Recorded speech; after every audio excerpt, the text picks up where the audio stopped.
Salut l'équipe, bienvenue au cœur du jeu. Donc aujourd'hui, on a un extrait de l'épisode 11 du podcast avec Boulaye Dia. Et dans l'extrait d'aujourd'hui, Boulaye répond à une question dont la réponse est de moins en moins évidente dans le football moderne. Qu'est-ce qui est le plus important pour un attaquant? Bien performer ou marquer des buts? N'hésitez pas à liker, à vous abonner et à activer les notifications. Let's go!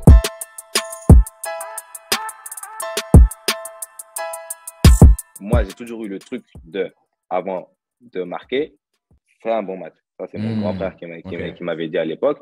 Il m'a dit, avant de marquer, commence par faire un bon match. Ouais. Tu vas faire un bon match, deux bons matchs, même si tu ne vas pas marquer. Et après, tu vas marquer, tu vois. Ouais, je vois. Mais si avant de faire des bons matchs, tu penses à marquer, alors que tu es nul dans le jeu, gros, le but, il ne vient pas comme ça. Ouais, c'est clair. Et ça... OK, une fois sur cinq, tu vas être nul, mais tu vas marquer le but, par exemple, de la victoire, ça va effacer ton match. Mais gros, quand tu es un peu exigeant envers toi-même, tu sais que tu as été nul tout le match, même si tu as marqué à la 90e, tu vois. Et ça, si on fait une parenthèse là-dessus, parce que on va dire dans le foot actuel, il y a beaucoup de ça. Il y a beaucoup de qui a marqué. Tu regardes des matchs, des fois, les mecs, ils mettent. Après, tu mets doublé dans un match important. C'est difficile de te l'enlever, tu vois, mais des fois, tu regardes la une de l'équipe le lendemain. Oh, lui, stratosphérique parce qu'il a marqué. Et tu regardes le match, tu te dis, wow, il a été nul en vrai. Je suis désolé. Non, qu'est-ce que tu en penses de ça? Moi, je pense qu'il faut prendre en compte le contenu. Tu vois. Tu priorises le contenu avant le contenu. Même si le gars, il a marqué, ça arrive de rater des matchs. Tu vois. Tu peux rater des matchs et tout, être nul, mais tu as marqué. Tu vois. Mais il faut voir combien de fois tu as été nul et combien de fois tu as marqué aussi. C'est clair.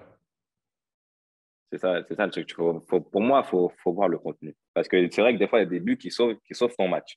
Ouais.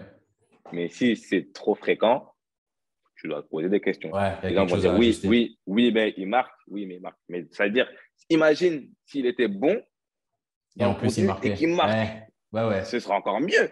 Ouais. Alors que, parce que je pense, même si les gens ils le disent pas et tout, quand tu as marqué et que tu as fait un mauvais match, tu le sais. Tu rentres des droits, tu sais, tu as marqué, c'est bien, mais ouais, j'ai été nul.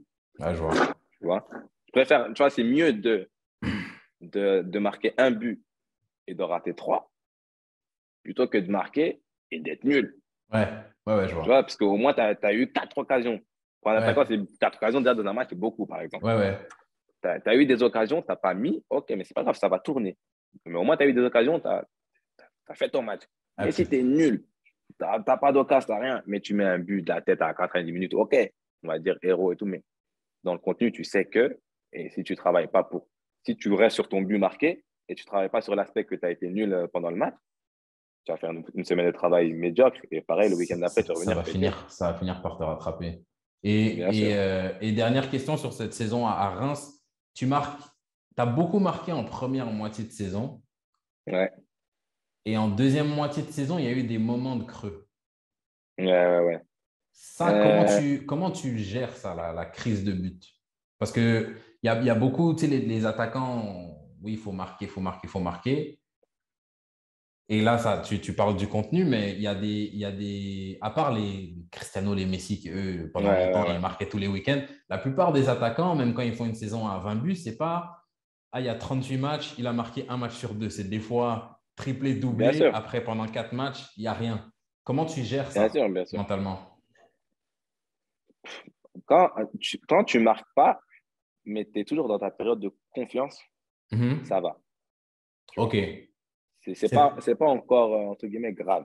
Si on prend ton cas, deuxième moitié de saison, ta dernière saison à Reims, est-ce que pendant ta période de disette, tu as toujours été en confiance ou il y a eu des moments de… Non. Moi, je n'ai pas toujours été en confiance. Okay. Ah, gros.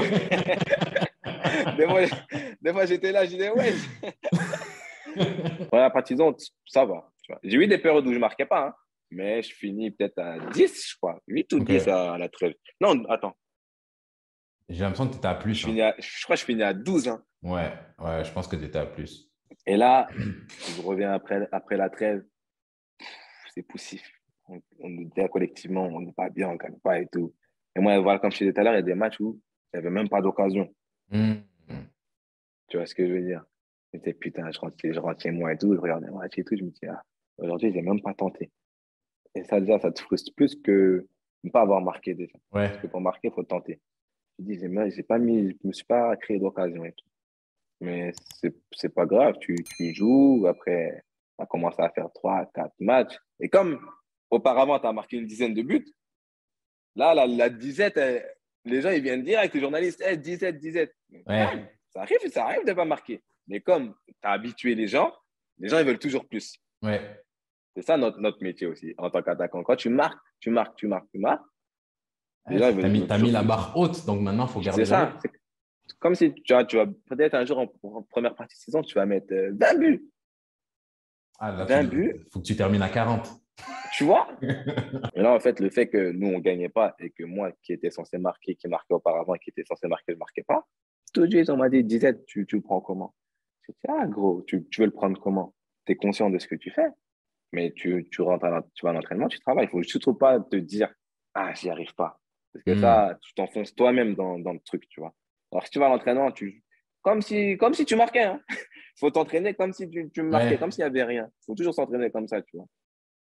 Après, c'est sûr que des fois, il y a des situations, tu vas être devant le but, manque de confiance, tu vas faire la passe alors qu'en temps normal, tu vas tirer. Hmm. Et pendant ton remplacement, tu vas te dire, putain, pourquoi j'ai pas tiré? Tu vois, ça, Ouais. c'est un signe de manque de confiance, tu vois. Ouais. Et ça, est-ce que dans cette deuxième moitié de saison-là, tu as réussi à ressortir la tête de l'eau? J'ai réussi. Après, il y a eu des matchs où j'étais nul, tu vois, j'étais Ouais. moins bien. Il y a eu des bons matchs où j'ai marqué. Mais j'étais pas aussi prolifique qu'à la première partie, Ouais. sinon j'aurais fini à 20 buts, tu vois. Ouais. Mais ça fait partie du jeu. Tu vois, c'était comme ça. Il n'y a rien qui avait changé dans ma manière de travailler ou autre, tu vois. Et si je te pose juste une dernière question là qui me vient en tête, aujourd'hui, là, tu m'as dit tu regardes un peu moins le foot, comme Ouais. tu es toujours plongé dedans, tu essaies de prendre un peu du recul. Est-ce qu'il y a encore des joueurs que tu regardes et qui t'inspirent, où tu te dis, ah, lui quand il joue, lui, il faut que je regarde parce il y a ça que je peux prendre chez ce joueur-là. Ah, ouais. Tu peux prendre. En fait, moi, j'observe tout le monde, tu vois. Ouais. Et genre, même si je vais regarder un match claqué, tu vois, pour pas donner Mhm. de nom d'équipe et tout. Ouais, ouais. Tu vois, même si je regarde un match claqué, je vais voir l'attaquant, il a fait un bon truc. Je vais dire, ah ouais. Ouais. Tu vois, des trucs en pivot ou comment il a bien calé son défenseur et tout, tu Mhm. vois. Ça a changé un peu ta manière de regarder les matchs? Ouais, bien sûr. Ouais, Bien sûr. Avant, quand j'étais à Reims, mes premières années, chaque match, je regardais les attaquants en priorité. Quand ouais. j'étais à Reims, je m'en souviens, je faisais des interviews avec BN et tout. Il me posait la question, quel attaquant t'inspire et tout. Je dis, j'ai pas forcément un. Il me posait la question sur des modèles. Je dis, c'est pas de modèle, moi. Je regardais un peu tout le monde et tout. Mais je leur disais, par exemple, je suis Gamero. Tu à l'époque Gamero. Je disais, Gamero, vous regardez ses appels de balle. Le gars, il était chaud. Ouais, Tu ouais, vois, il était ouais. chaud. Il y avait plein de facettes. Là, je leur disais, il y a des attaquants, tu vois, on pense par exemple, il y a des gens qui pensent beaucoup que Slimani, c'est qu'un joueur de tête. Tu regardes les déplacements de Slimani et tout, il est trop chaud, le gars. Hmm. Il est trop Ouais. chaud. En fait, il y a trop, comme tu as dit tout à l'heure, il y a trop de facettes où on regarde que les stats, les buts et tout. Mais il y a plein de Il y choses a plein de qui petites se font dans le subtilités à foot. aller chercher. Des ouvertures d'espace, ton appel qui sert à ouvrir une brèche pour l'autre. T'as trop de trucs. Ouais, je Mais vois. bon, à la fin du match, on retient les buts et les passeurs. Même les passeurs, on les retient même. On les, Ouais, on les on les retient retient pas. plus. On les retient Tu plus, vois, les juste le passeurs. buteur. Ah, de ouf.